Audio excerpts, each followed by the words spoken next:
Olá, sejam bem-vindos! Hoje a gente vai decifrar um dos conceitos mais fundamentais e de verdade fascinantes do mundo do direito. É uma daquelas coisas que opera ali nos bastidores de quase tudo na nossa sociedade, de forma bem silenciosa.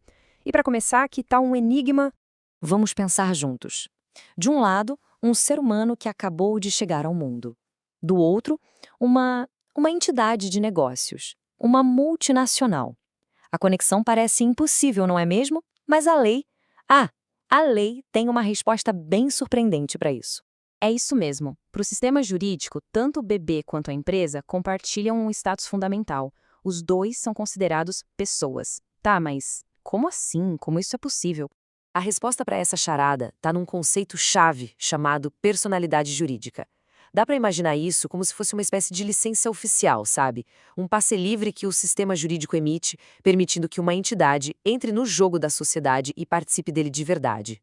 Bom, aqui está a definição mais formal. Personalidade jurídica é a aptidão para ter direitos e assumir deveres. Na prática, o que isso quer dizer?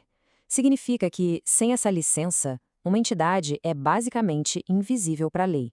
Não pode ter um imóvel no seu nome, não pode contrair uma dívida, nem mesmo se defender num processo judicial. Ela simplesmente não existe no mundo jurídico.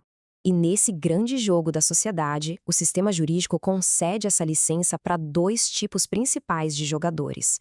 E aqui estão eles, os nossos dois jogadores. De um lado, a pessoa natural, que somos nós, os seres humanos. Do outro, a pessoa jurídica, que é uma invenção genial do direito, como uma empresa ou uma associação.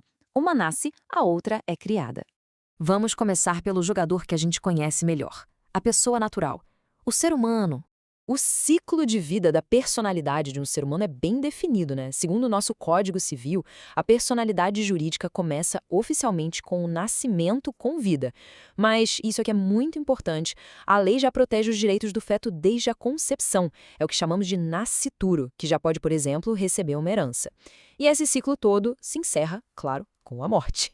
Mas atenção, só ter a personalidade não é a história toda, não. Existe um outro conceito fundamental chamado capacidade, que é o que determina o que uma pessoa pode de fato fazer com seus direitos. Essa capacidade de exercer os direitos é adquirida em estágios. É quase como se fossem níveis de poder que a gente vai desbloqueando com a idade. Abaixo dos 16 anos, a pessoa é absolutamente incapaz, o que significa que ela precisa que um responsável, os pais ou um tutor, atue em seu nome para coisas como assinar um contrato. Entre os 16 e 18 anos, ela já é relativamente incapaz, ou seja, precisa ser assistida, age junto com o seu responsável. E, finalmente, aos 18, atinge a capacidade plena, podendo fazer todos os atos da vida civil por conta própria.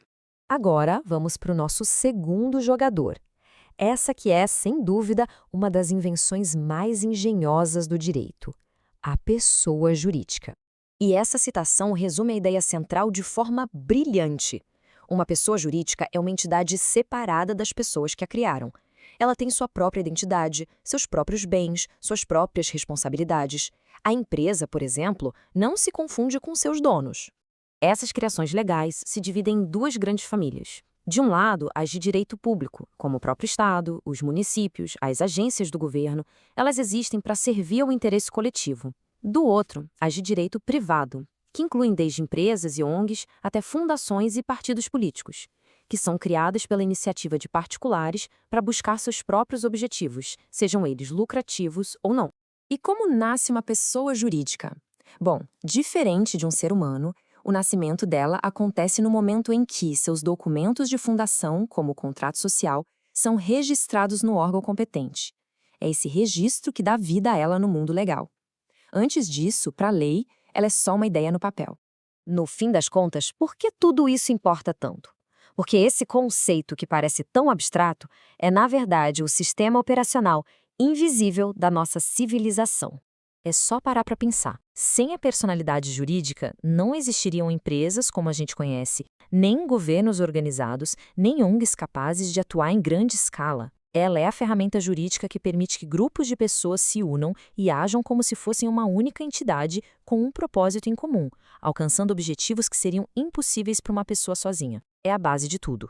E com isso, a gente termina com uma reflexão.